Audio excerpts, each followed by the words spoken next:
Alright, as you can see, I've got it tore down a bunch.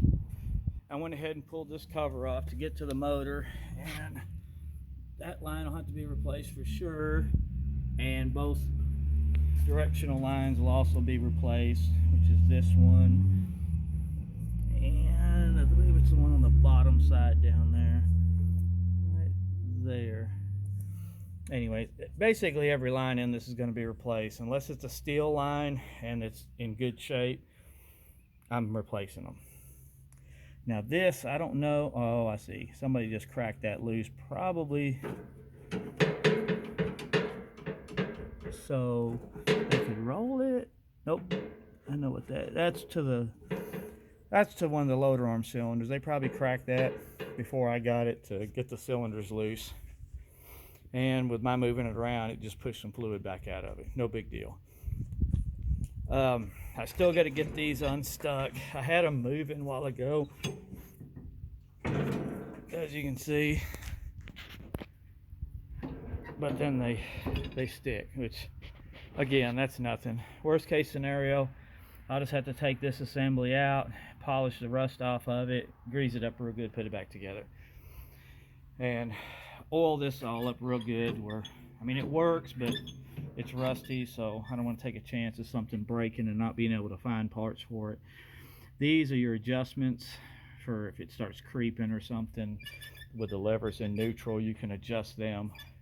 Or if it goes too far one way and not the other, you know, you got handles crooked when you're trying to drive it, you can adjust those. As far as filters, the only filter I see is that one hydraulic filter, and that's probably the original one. Seeing how it still says Melro on it, unless they replaced it not long after they got the machine. There's where the fuel tank's at. There is a fuel tank insulation, which is going to be replaced. Wheels and tires, that wheel's shot, that one's pretty well shot. I mean, it's got a hole. I could patch it and weld it up, but then all the lug nut holes are wore out, because you can see what size they're supposed to be, and that's what size they are. So I'll probably just put a full set of wheels and tires on it anyways. I was planning on tires, but I guess now I'll be planning on wheels also. And although the chains are in good shape, I'm assuming, because everything rolls together and is good and tight, I'm assuming that no chain is broken. I'll probably go ahead and get into them just to make sure that they're not out of adjustment or something. As you can see, when I turn this one, that one rotates, and there's not really a lot of play. Now this bearing, it's got a good bit of movement, so I will be replacing that bearing, or bearings, for sure. A lot of moss on it that needs to be pressure washed off. I don't think it's really going to take as much as I thought to get this thing going, as long as my V-twin will fit in here. That's going to be the big question, because I'm not sure. I know one cylinder will fit in this area. I don't know if there's enough room for the other cylinder to fit that way. And then, like I said, it's just a single belt that runs basically everything. So hopefully that plastic hydraulic reservoir ain't broke, cracked, split, dried out. From what I can tell, it's not. I may start sourcing that just to see if I can find one, just in case. But as far as we go right now, I mean, it's just a matter of rebuilding the cylinders, which I've got all three out, the loader arms and the bucket curl.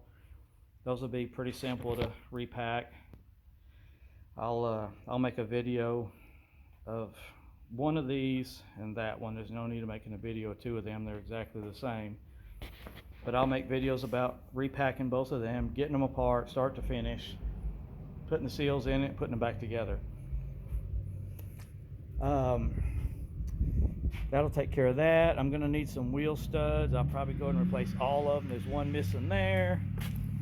There's 3 missing on that one and 2 missing on that one. So, and it's got different size lug nuts. All that's going to go. I do need to figure out how come that is so loose, and see if I can find another boot for it. I mean, it's not stuck. It does stick though.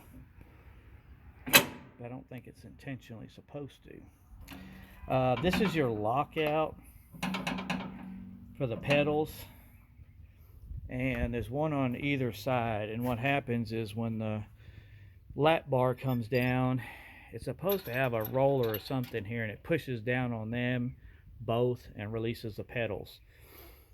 And I'm assuming, no, the drive will still work whether that's up or down.